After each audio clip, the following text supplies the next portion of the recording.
Hello दोस्तों, नमस्कार। मैं आज यह वीडियो बना रहा हूँ। यह उन पालकों के लिए है जो अपने बच्चे को स्कूलों में भर्ती करना चाहते हैं।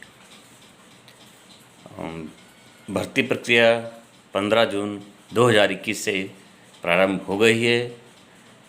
तो सभी पालकगण कक्षा पहली में बच्चा कक्षा पहली में जिनकी उम्र 5 वर्ष से अधिक हो गई हो, वह नज़दीकी प्राथमिक शाला में जाकर अपने बच्चों का प्रवेश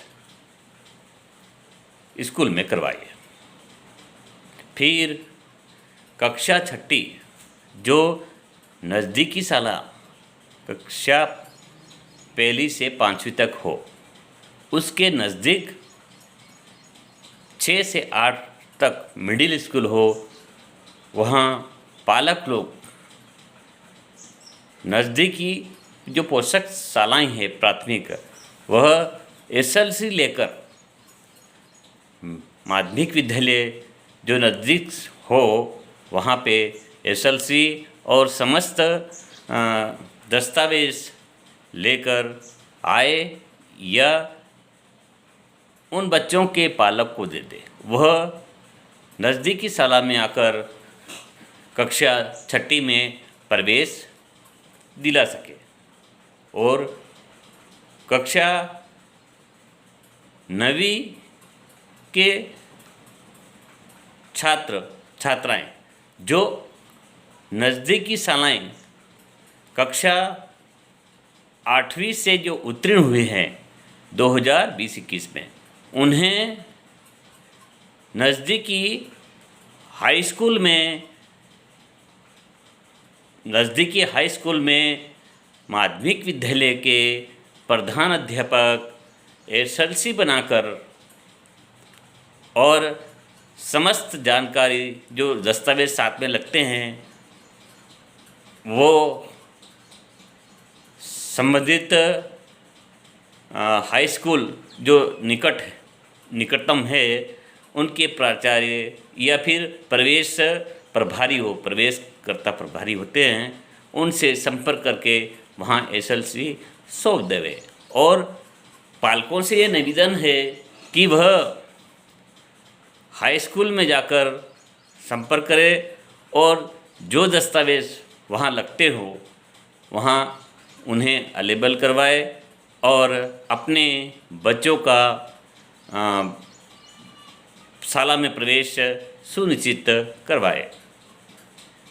क्योंकि सरकारी स्कूल में अपने बच्चों को प्रवेश दिलाने से बहुत सारे फायदे होते हैं, यह सभी को मालूम है। प्राइवेट स्कूलों में तो बच्चों से और पैसे वसूले जाते हैं, फीस के नाम से, यूनिफॉर्म के नाम से, अनेक प्रकार से पैसे वसूले जाते हैं।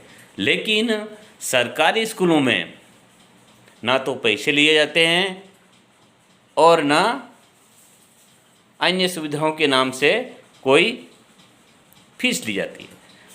यह सरकारी स्कूलों में एक निःशुल्क शिक्षा है, निःशुल्क अनिवार्य शिक्षा है।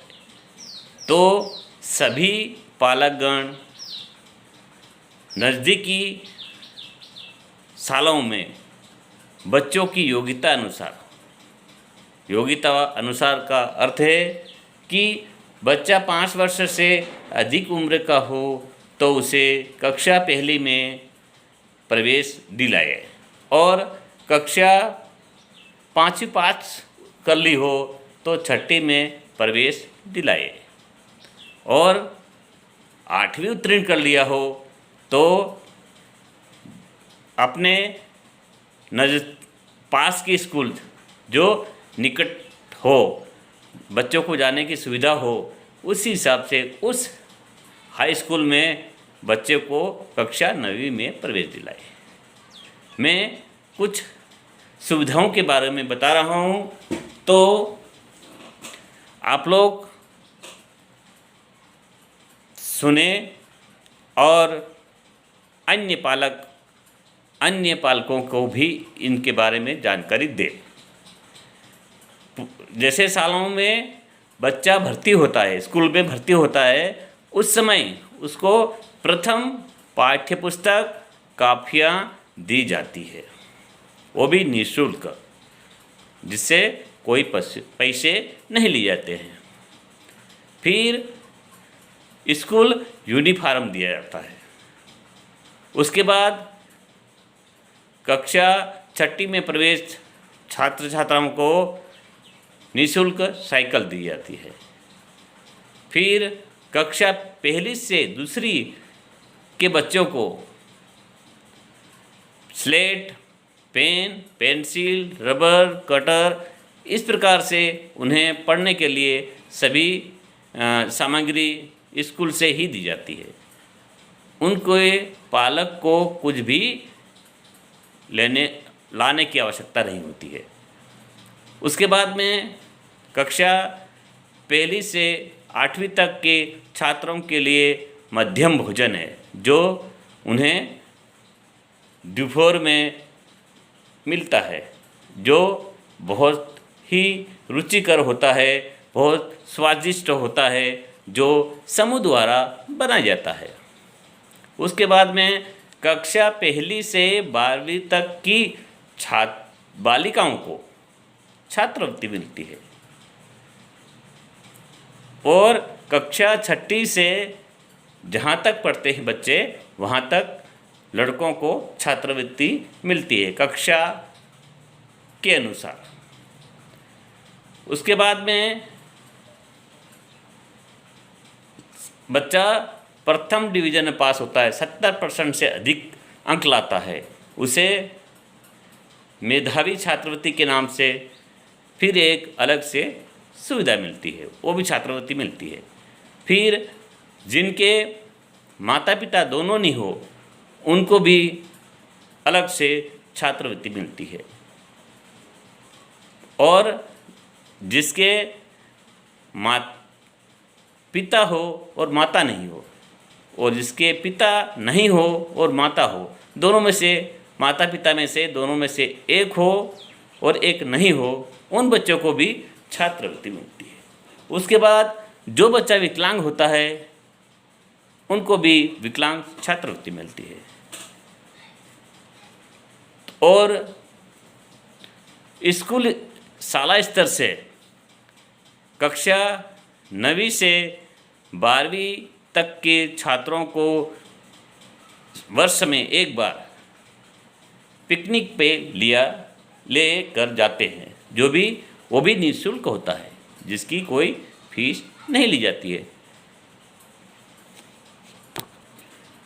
खास बात तो यह भी है कि सरकारी स्कूल में सभी शिक्षक अनुभवी होते हैं, और अनुभवी होते ही है, लेकिन वह प्रशिक्षित होते हैं। और बच्चों का जीवन बनाना हो तो 3 लोगों को पूरी ईमानदारी से मेहनत करनी होगी। वो कौन कौन है? पहला तो पालक, दूसरा शिक्षक, और तीसरा बच्चा। जैसे एक रिक्शा होता है 3 पहिए का, तो पिछले वाले 2 पहिए होते हैं, वो एक शिक्षक और दूसरा पालक। ये अगर ध्यान देंगे तो बच्चा जो फ्री होता है, जैसे रिक्शे का 3 पहिए होते हैं, तो 3 पहिए में से आगे का जो पहिया है वो फ्री होता है। तो पालक और शिक्षक पीछे के 2 पहिए हैं, और बच्चा आगे के 1 पहिया है। पीछे के 2 पहिए अपनी ईमानदारी से काम करेंगे तो आगे का पहिया ऑटोमेटिक चलेगा।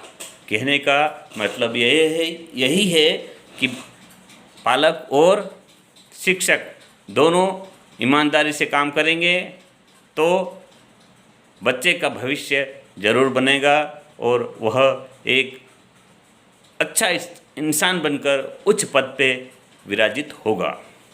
सबसे पहले माता पिता को ध्यान देना बहुत ही अनिवार्य है कि बच्चा स्कूल में जा रहा कि नहीं, कहीं रास्ते में तो नहीं है, और स्कूल तक आया, स्कूल में आने के बाद शिक्षक की जवाबदारी बन जाती है कि उसको पढ़ाना ईमानदारी से। तो इस प्रकार सरकारी स्कूलों में अनेक सुविधाओं का लाभ मिलता है जो प्राइवेट स्कूलों में नहीं मिलता। तो मैं हाथ जोड़कर सभी पालकगण और सभी अनुभवी शिक्षकों से निवेदन करना चाहता हूँ कि बच्चे को सरकारी स्कूल में ही प्रवेश दिलाए और शासन द्वारा अनेक सुविधाएं मिलती है, उनका शिक्षक और पालक बच्चे लाभ उठाए। अगर मेरे वीडियो बनाते वक्त किसी प्रकार की त्रुटि हो गई हो तो उसके लिए मैं क्षमा चाहता हूँ, और अगर ये वीडियो अच्छा लगे तो इसको लाइक करना और मेरे चैनल को सब्सक्राइब कर देना। बस इतना ही चाहता हूँ। धन्यवाद। जय हिंद, जय महाकाल, जय महाकाल।